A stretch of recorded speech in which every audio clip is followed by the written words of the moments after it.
إن الحمد لله نحمده ونصلي على رسوله الكريم أما بعد فأعوذ بالله من الشیطان الرجیم بسم اللہ الرحمن الرحیم۔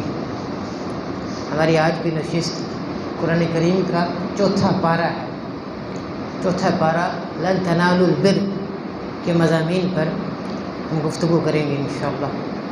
لن تنالوا البر حتى تنفقوا مما تحبون، ہرگز تم نیکی کو حاصل نہیں کر سکتے یہاں تک کہ تم اپنی محبوب شے، اپنی پسندیدہ چیز اللہ کی راہ میں خرچ کرو۔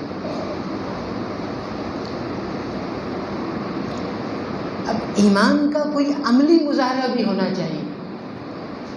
ایمان جو دل میں ہے اس کا عملی مظاہرہ بھی ہونا چاہیے، جو اللہ تعالیٰ کی راہ میں جو محبوب چیز ہے۔ اس کی تفسیر میں علماء لکھتے ہیں کہ زندگی میں کم از کم ایک بار، اپنی زندگی میں کم از کم ایک بار وہ چیز جو انسان کو بہت زیادہ پسند ہے، ہر آدمی اپنے بارے میں جانتا ہے، جو اس کے پاس بہت زیادہ پسندیدہ اس کی محبوب چیز ہے، وہ اللہ کی راہ میں خرچ کرنا، وہ اللہ کی راہ میں خرچ کر دینا۔ وہ مال ہے یا کوئی بھی چیز ہے جو اس کے پاس ہے اور اس کو بہت پسند ہے، وہ اللہ کی راہ میں خرچ کر دینا۔ اور میں لن تنالوا البر، تم ہرگز حاصل نہیں کر سکتے نیکی کو یہاں تک کہ اپنی محبوب چیز، پسندیدہ چیز اللہ کی راہ میں خرچ کر دو۔ جب یہ آیت نازل ہوئی، ایک صحابی تھے ابو طلحہ رضی اللہ عنہ، ابو طلحہ انصاری رضی اللہ عنہ، ان کا ایک باغ تھا بے رحا، مسجد نبوی کے بالکل سامنے تھا، بڑا بہترین باغ تھا۔ نبی علیہ الصلوۃ والسلام کبھی کبھی اس باغ میں تشریف لے جاتے تھے اور بڑا نفیس عمدہ پانی تھا اس کا، وہ پیا کرتے تھے، وہاں پر جاتے تھے۔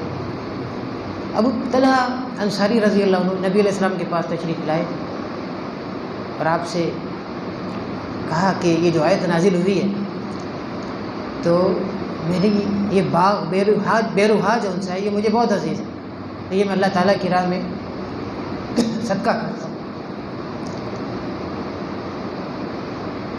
تو آپ نے فرمایا کہ یہ اپنے رشتہ داروں میں جو یعنی یہ جو قیمتی باغ ہے یہ اپنے عزیز و اقارب میں جو مساکین ضرورت مند ہیں ان میں تقسیم کرو، ان میں تقسیم کر دو۔ اسی طرح سے حضرت عمر بھی آئے، ان کا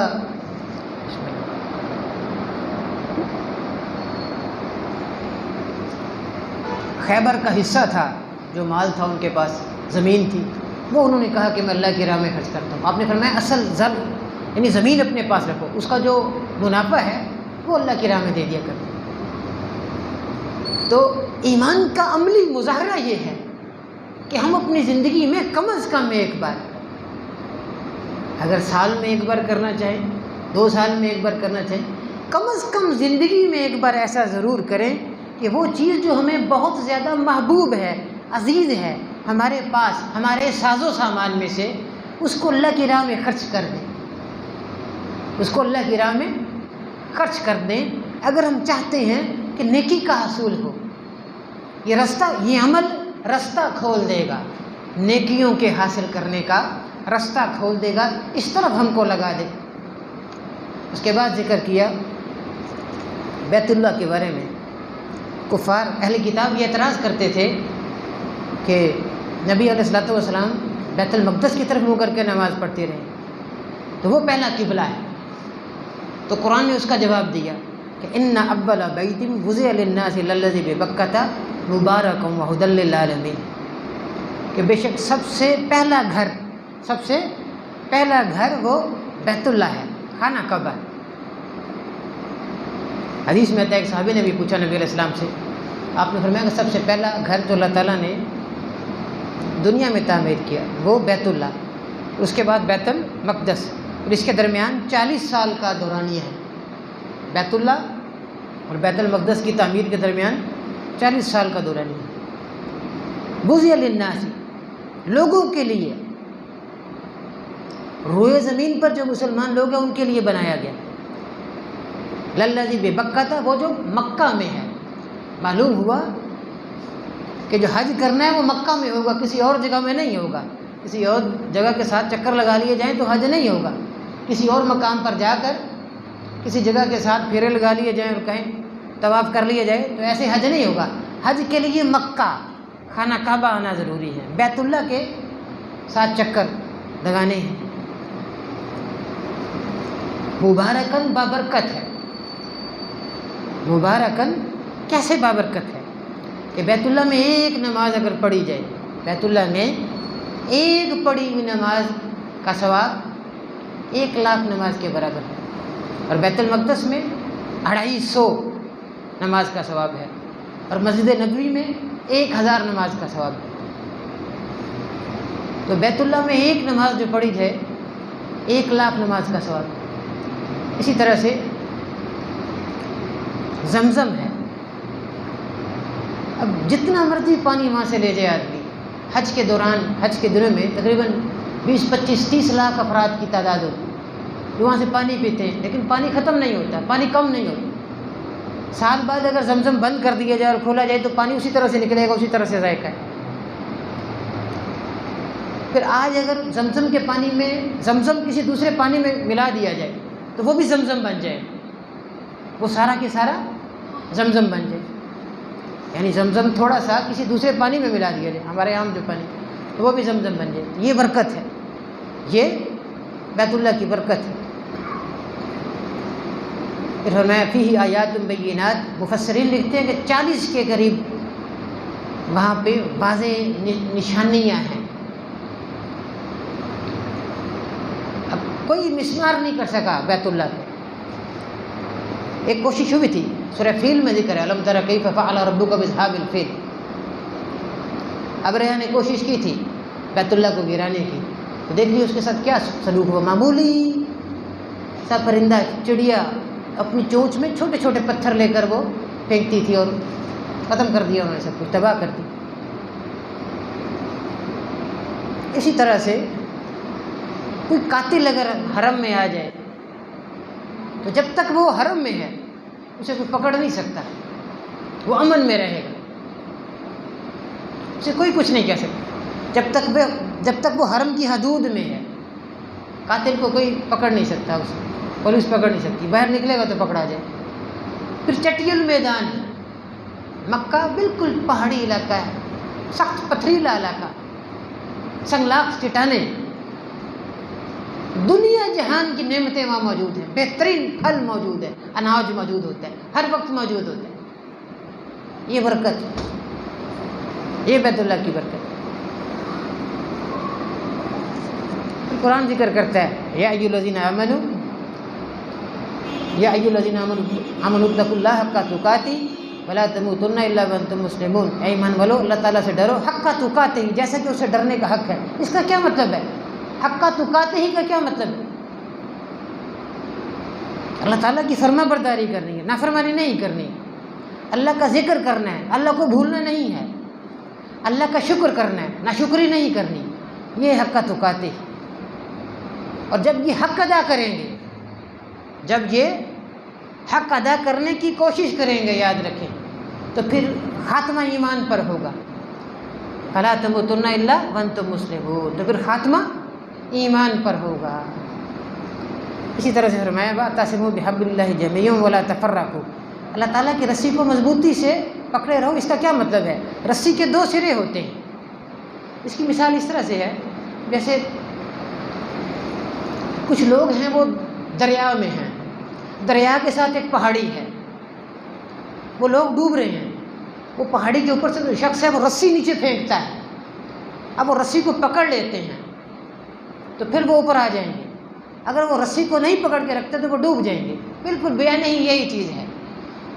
آج ہم قرآن کریم اور حدیث کو تھام کے رکھیں، قرآن کریم اور قرآن کا مفہوم جو نبی علیہ الصلوۃ والسلام نے بیان کیا، اور پھر نبی علیہ السلام نے صحابہ کرام نے جیسے سمجھا، وہ فہم اس تک ہم نے پہنچنا ہے، اس پر ثابت قدم رہنا ہے، اس کو سیکھنا ہے۔ جو اس کو پالے گا وہ گمراہ نہیں ہوگا، وہ کبھی گمراہ نہیں ہوگا، وہ فرقہ نہیں ہوگا، وہ فرقہ فرقہ نہیں ہوگا۔ واذکروا نعمت اللہ علیکم اذ کنتم اعداء فالف بین قلوبکم فاصبحتم بنعمتہ اخوانا۔ قرآن کہتا ہے کہ یاد کرو اللہ کی نعمت کو جو اللہ تعالیٰ نے تمہیں عطا کی، جب کہ تم دشمن تھے اس نے تمہارے دلوں میں محبت ڈال دی۔ دیکھیے اوس اور خزرج مدینہ میں یہ دو قبیلے تھے، آپس میں ان کی پرانی دشمنی، پرانی جنگیں، کئی سال تک جنگیں ہوتی رہی۔ جب اسلام قبول کیا تو بھائی بھائی بن گئے۔ اسلام تو اخوت پیدا کرتا ہے، بھائی چارہ پیدا کرتا ہے۔ اسلام نے اخوت کی وہ مثال قائم کی ہے جو انسانی تاریخ میں نہیں ملتی۔ مہاجرین اور انصار کے درمیان، مکہ کے لوگ جو مکہ سے ہجرت کر کے مدینہ آئے جو مسلمان، اور انصار جو مدینہ کے صحابہ، ان کے درمیان جو بھائی چارہ قائم ہوا، اس امت انسانی تاریخ میں اس کی مثال نہیں ملتی۔ اس دین اسلام بھائی چارہ قائم کرتا ہے، دہشت گردی کا دین مذہب نہیں ہے۔ اسلام کا دہشت گردی سے کوئی تعلق نہیں، اسلام کا دہشت گردی سے کوئی تعلق نہیں۔ قرآن یہ ثابت کر رہا ہے کہ اسلام بھائی چارہ قائم کرتا ہے۔ اسلام کی تعلیم پر صحیح عمل کیا جائے تو وہ دشمنوں کو بھائی بھائی بنا دیتا ہے۔ فرمایا وَلْتَكُن مِّنكُمْ أُمَّةٌ يَدْعُونَ إِلَى الْخَيْرِ، تم میں سے یہ گروہ ہونا چاہیے جو خیر کی طرف دعوت دے، جو خیر کی طرف بلائے۔ خیر کا مطلب یہ ہے کہ وہ نفع والی چیز کی طرف بلائے۔ پھر فرمایا وَيَأْمُرُونَ بِالْمَعْرُوفِ وَيَنْهَوْنَ عَنِ الْمُنكَرِ، نیکی کا حکم دے، برائی سے روکے۔ یہ فریضہ انتہائی ضروری ہے۔ آج اگر اس پر عمل ہو جائے کہ ہم سب لوگ نیکی کا حکم دینا شروع کر دیں اور برائی سے روکنا شروع کر دیں، یقین کیجئے یہ زمین سونا اگلنا شروع کر دے، زمین و آسمان سے اللہ تعالیٰ کی برکات کا نزول ہو اگر اس فریضہ پر عمل کرنا شروع کر دیں، ہم ثابت قدمی سے اس فریضے کو سر انجام دیں، برائی کے آگے ڈھال بن جائیں، نیکی کا حکم دیں، برائی کو روکنے کی کوشش کریں۔ پھر فرمایا وَأُولَٰئِكَ هُمُ الْمُفْلِحُونَ، یہی لوگ حقیقت میں کامیاب ہیں، یہی لوگ حقیقت میں کامیاب ہیں۔ یہودی تھوڑے سے ہیں دنیا میں، یہودی دنیا میں بہت تھوڑی تعداد میں، 2 کروڑ سے زیادہ نہیں ہوں گے۔ قرآن ذکر کرتے ہیں کہ یہ لوگ لن یضروکم الا اذًا، لن یضروکم الا اذًا، ہرگز تمہیں تکلیف نہیں دے سکتے مگر بس تھوڑی سی معمولی سی تکلیف، ہرگز تمہیں ضرر نہیں پہنچا سکتے مگر معمولی سی تکلیف۔ ایسی معمولی سی سازش کریں گے، اعتراضات کریں گے اسلام پر، اسلام عورتوں پر ظلم کرتا ہے، اس قسم کے عجیب قسم کے اعتراضات وغیرہ کریں گے یا کوئی سازش کریں گے، لیکن کوئی بڑی تکلیف نہیں پہنچا سکتے، سامنے آ کر نہیں لڑ سکتے تم سے۔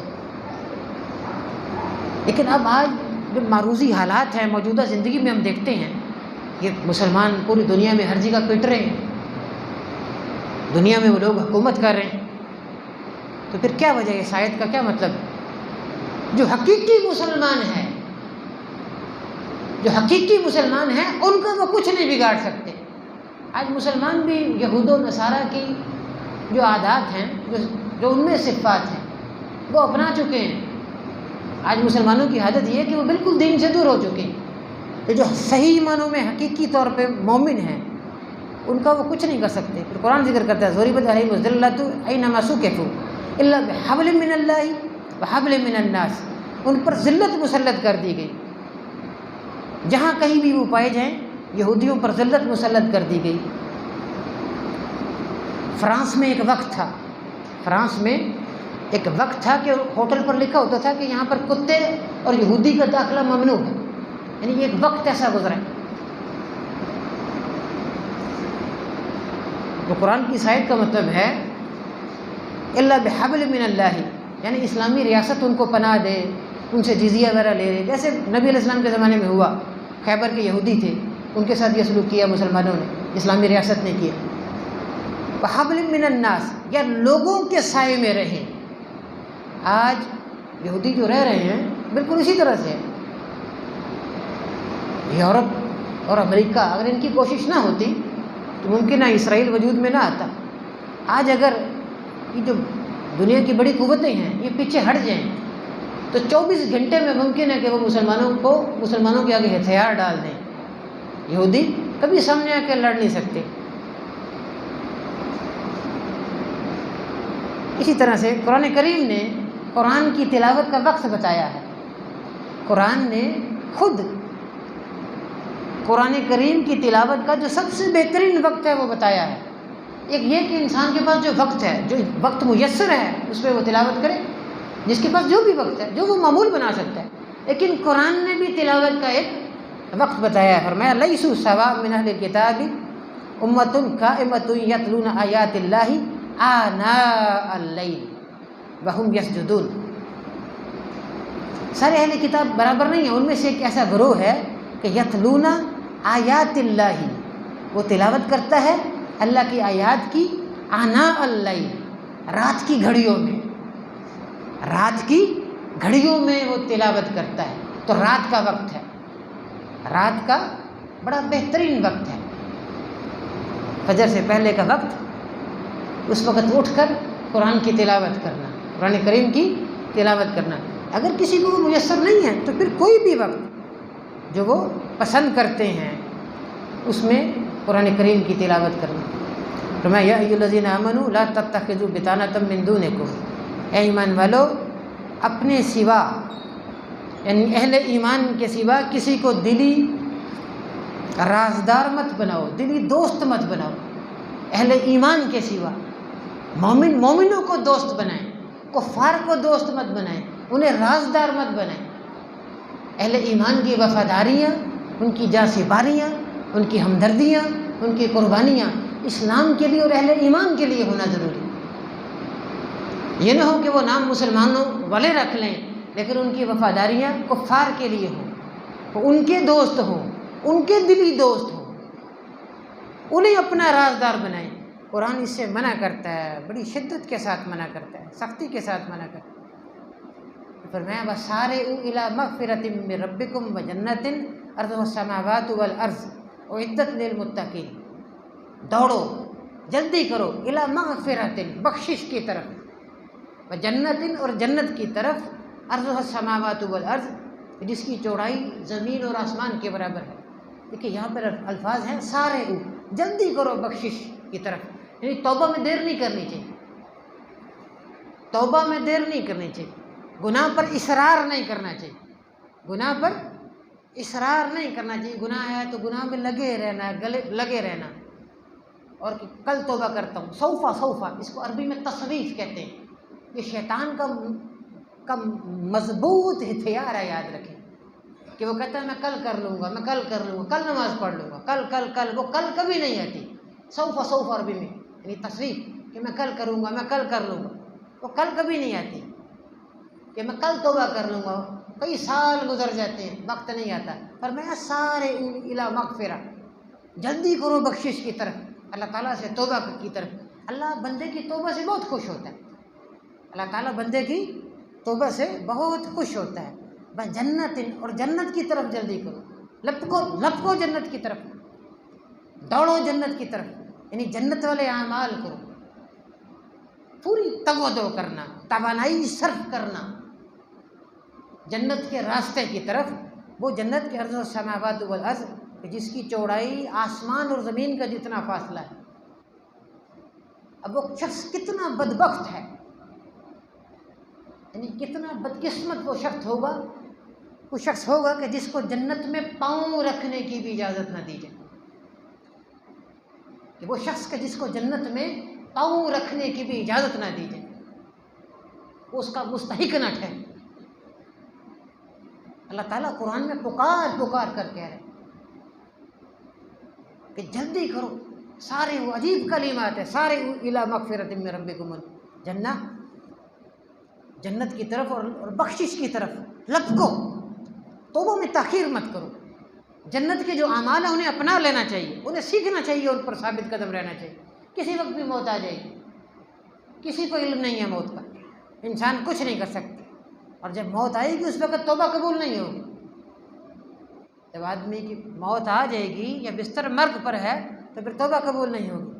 پھر فرمایا فآتاہم اللہ ثواب الدنیا وحسن ثواب الآخرہ اللہ یحب المحسنین، اللہ تعالیٰ نے ان کو دنیا کا ثواب دیا، بحسن ثواب الآخرہ، اور آخرت کا ثواب، آخرت کے ثواب میں حسن ہے، دیکھیے فآتاہم اللہ ثواب الدنیا، اللہ تعالیٰ نے ان کو دنیا کا بدلہ دیا، دنیا کے بدلے میں حسن نہیں فرمایا، اور آخرت کے بدلے میں حسن فرمایا۔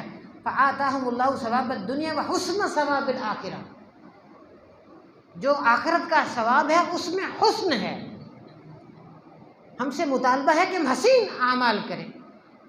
الذی خلق الموت والحیات لیبلوکم ایکم احسن عملا، کہ تم میں سے کون حسین عمل کرتا ہے۔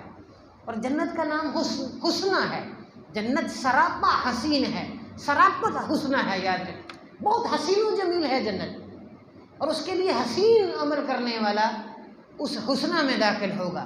اور ان لوگوں کو قرآن نے محسنین کہا، واللہ یحب المحسنین، اللہ تعالیٰ محسنین کو پسند کرتا ہے، محبت کرتا ہے، جو حسین عمل کرتے ہیں وہ حسین عمل کریں گے تو حسنہ میں داخل ہوں گے۔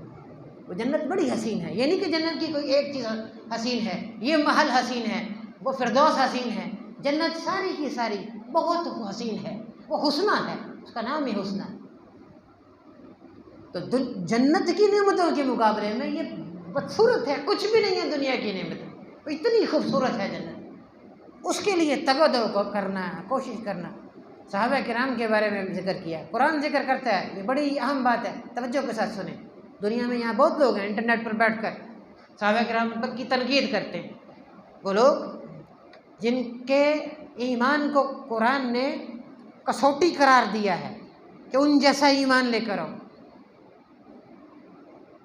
قرآن اگر وہ غلطی کریں، وہ انسان ہیں، ان سے غلطی ہوگی، وہ نبی نہیں ہیں، وہ معصوم نہیں ہیں، وہ گناہ کر سکتے ہیں، ان سے غلطیاں ہوئی، اس میں کوئی شک نہیں۔ اب ان کی غلطیوں پر قرآن نے جو تبصرہ کیا ہے، یہ قاعدے کلیہ کی بات ہے، سمجھ لیجیے۔ اللہ نے کیا کہا جب ان سے غلطی ہوئی؟ تو اللہ تعالیٰ نے یہ چاہا کہ ان کی غلطیوں پر تاریخ رقم کی جائے، تاریخ مسلسل رقم کر دی جائے، ان کی غلطیوں پر تنقید کرتے رہیں، ساری زندگی تنقید کرتے رہیں، ان کی خوبیوں کو چھوڑ کر۔ پہاڑ جیسی نیکیاں ہیں ان کی، اگر ان سے غلطیاں ہوئی تو پہاڑ جیسی نیکیاں ہیں۔ قرآن کہتا ہے جنگ احد کا واقعہ، مسلمانوں سے غلطی ہوئی، صحابہ کرام سے غلطی ہوئی، اس میں شک نہیں۔ عبداللہ بن جبیر رضی اللہ عنہ کی قیادت میں 50 بندوں کا ایک دستہ تھا، جو نبی علیہ السلام نے فرمایا پہاڑ کا چبوترا تھا، یہاں سے آپ نے ہلنا نہیں۔ ان سے غلطی ہوئی، خالد بن ولید مسلمان نہیں ہوئے تھے، مسلمان جنگ جیت رہے تھے، تقریباً جیت چکے تھے، تو وہیں سے وہ آئے۔ ان 40 بندوں نے، یہ 50 بندے ان میں سے اتر گئے، زیادہ بندے یہیں سے آئے اور انہوں نے ان مسلمانوں کو شہید کیا، 70 کے قریب 70 مسلمان شہید ہوئے۔ تو جیتی ہوئی جنگ مسلمان ہار گئے، غلطی ہوئی صحابہ کرام سے، اس میں شک نہیں۔ تو قرآن کیا کہتا ہے سن لیجیے، فرمایا فاعفو عنہم، بس آپ ان سے درگزر فرمائیں۔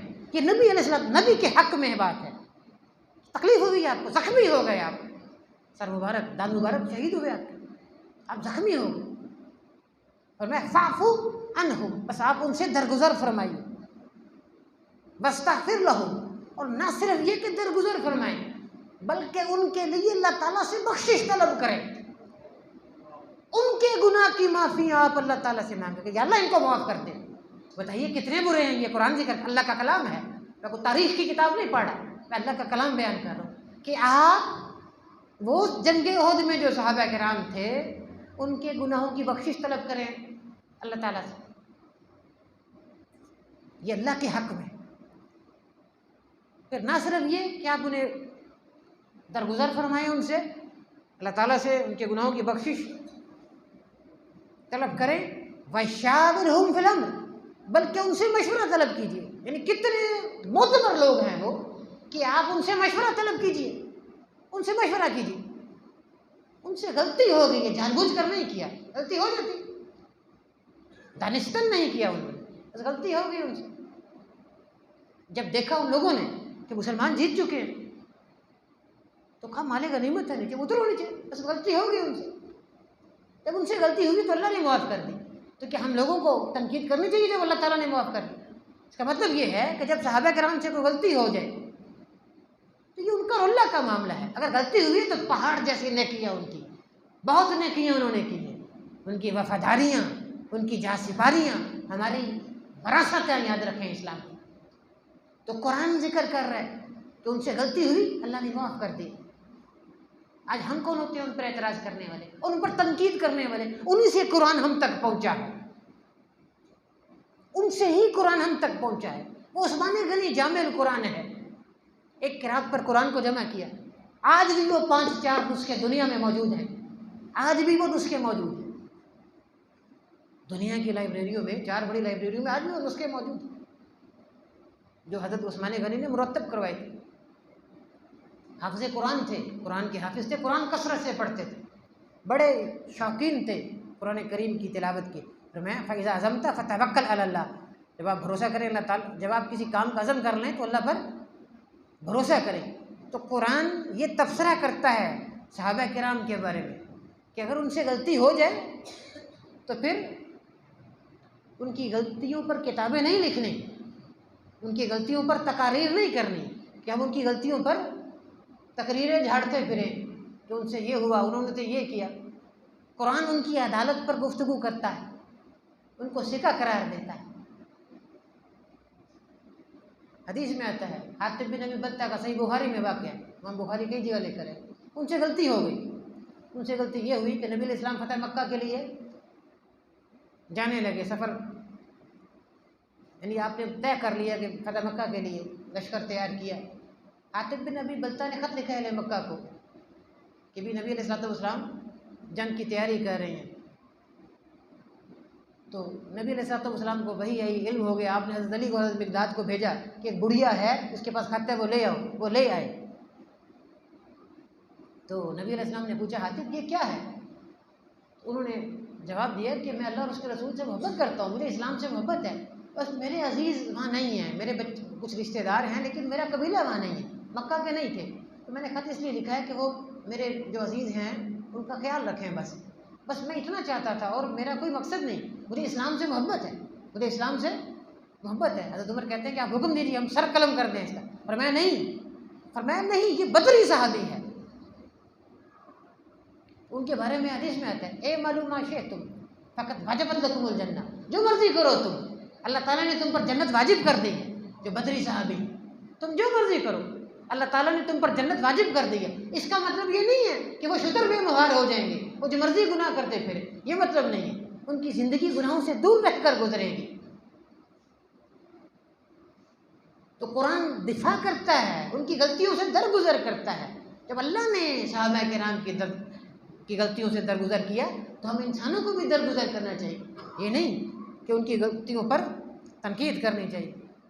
فرمایا لا تحسبن الذین قتلوا فی سبیل اللہ امواتا بل احیاء عند ربہم یرزقون۔ سوال یہ کہ کافر بھی زندہ ہے قبروں میں، انہیں مار نہیں پڑتی، کفار بھی زندہ ہے، مار پڑتی ہے، چیخیں مارتے ہیں، حدیث میں آتا ہے۔ تو شہداء بھی زندہ ہیں، تو وہ بھی زندہ ہیں، یہ بھی زندہ ہیں، تو خصوصیت کی وجہ کیا ہے؟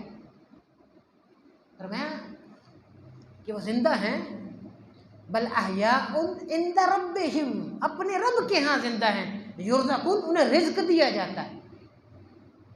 شہداء جو ہیں وہ پرندے کے قالب میں کبھی جنت میں جاتے ہیں، آتے ہیں، عرش کے نیچے ان کی قندیلیں ہیں، پرندے رہتے ہیں ان کے رہنے کی جگہ، ادھر آ جاتے ہیں، کبھی اس کے نیچے آ جائیں گے، اوپر وہاں چلے جاتے ہیں، جنت میں چکر لگاتے رہتے ہیں، آتے رہتے ہیں۔ اہل ایمان بعد میں جنت جائیں گے، وہ شہداء چکر لگاتے رہتے ہیں، بڑی فضیلت ہے ان کی، یہ بہت بڑی فضیلت ہے ان کی۔ وقالوا حسبنا اللہ ونعم الوکیل، یہ جملہ جب بہت زیادہ خوف ہو، ڈر ہو یا مصیبت آنے والی ہو، اس موقع پر یہ جملہ کہنا، حسبنا اللہ ونعم الوکیل، ہمیں اللہ کافی ہے، وہ بہترین کارساز ہے۔ ابراہیم علیہ السلام کو جب آگ میں پھینکا جا رہا تھا اس وقت انہوں نے فرمایا حسبنا اللہ ونعم الوکیل، ہمیں اللہ کافی ہے اور وہ بہترین کارساز ہے۔ تو مان بالکل اس کے ساتھ قرآن نے یہ ذکر کیا فانقلبوا من نعمت اللہ وفضل، یعنی جو لوگ یہ پڑھیں گے تو اللہ تعالیٰ ان کو اپنا فضل، اپنی نعمت اور فضل عطا کرے گا، ضرور عطا کرے گا۔ تو یہ پڑھیں گے مصیبت کے وقت اللہ پر بھروسہ کرتے ہوئے یقین کے ساتھ پڑھیں گے حسبنا اللہ ونعم الوکیل، اللہ ہمیں کافی ہے، وہ بہترین کارساز ہے۔ اللہ تعالیٰ ضرور ان کی مدد کرے گا، اللہ ہر حال میں ان کی مدد کرے گا۔ آج دنیا کی زندگی میں مطمع نظر کیا ہونا چاہیے؟ جو قرآن ذکر کرتا ہے انما کل نفس ذائقۃ الموت، کہ ہر نفس نے موت کا مزہ چکھنا ہے. تم کو قیامت والے دن تمہارے اعمال کا بدلہ دیا جائے گا، پورا بدلہ دیا جائے گا. فمن زحزح عن النار وادخل الجنۃ فقد فاز، کہ جو شخص جہنم سے دور کر دیا گیا اور جنت میں داخل کر دیا گیا، فقد فاز، تو وہ کامیاب ہے. یہ حقیقت میں کامیابی ہے کہ جہنم سے دور کر دیا جائے اور جنت میں داخل کر دیا جائے. حقیقت میں یہ کامیابی ہے. اس کامیابی کے لیے دنیا میں کوشش کرنی چاہیے. اور اگر ہم کامیاب نہ ہوئے، نہ اس سے بڑی کوئی کامیابی ہے اور نہ جہنم میں داخلے سے بڑا کوئی خسارہ ہے. یاد ہے، اس سے بڑا کوئی خسارہ نہیں. اللہ تعالیٰ قرآن کریم میں کن لوگوں کو صاحب دانش کہتا ہے، صاحب عقل کہتا ہے؟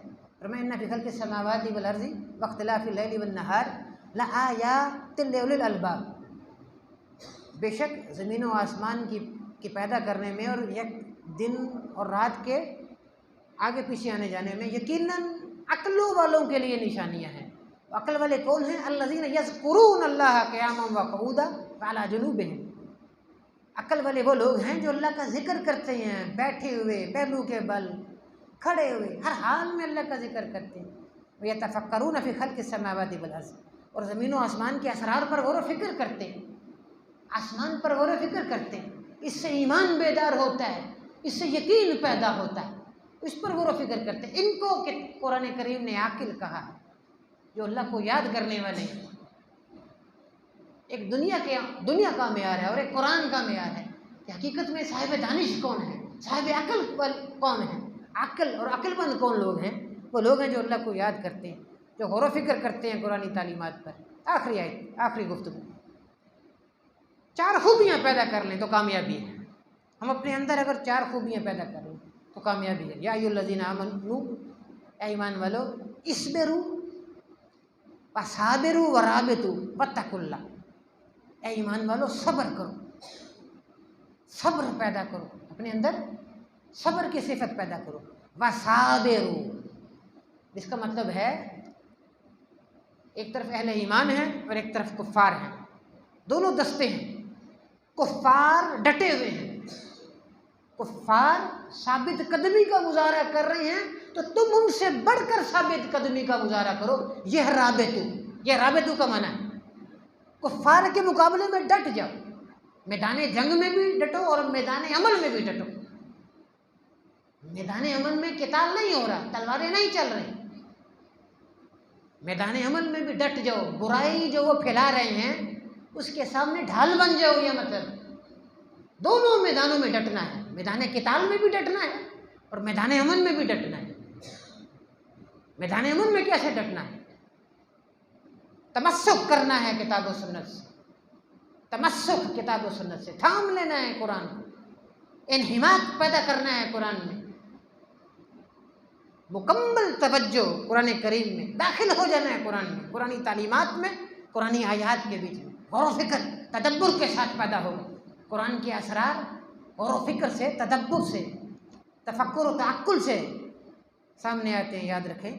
تو وصابروا ورابطوا، اور مورچوں میں بند ہو جاؤ، تیاری رکھو، ہر وقت جہاد کے لیے تیار رہو، مورچہ بندی کرو. واتقوا اللہ، اور اللہ تعالیٰ سے ڈرو. یہ 4 خوبیاں پیدا کر لو، لعلکم تفلحون، تاکہ تم کامیاب ہو جاؤ. تو کامیابی ہے، کامیابی ہی کامیابی. اب یہ خوبیاں ہمارے اندر ہیں کہ ہمارے معاشرے میں جس میں ہم زندگی گزار رہے ہیں، کیا ہم مسلمان اس کے بارے میں کچھ جانتے ہیں کہ ہماری طرز معاشرت ایسی ہے کہ ہماری زندگی میں صبر ہے؟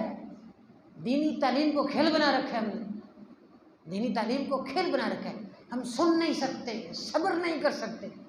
دینی تعلیم، دینی واز کو سن نہیں سکتے، صبر نہیں کر سکتے، اس پر صبر نہیں کر سکتے. علم کیسے آئے گا؟ علم ایسے نہیں آتا.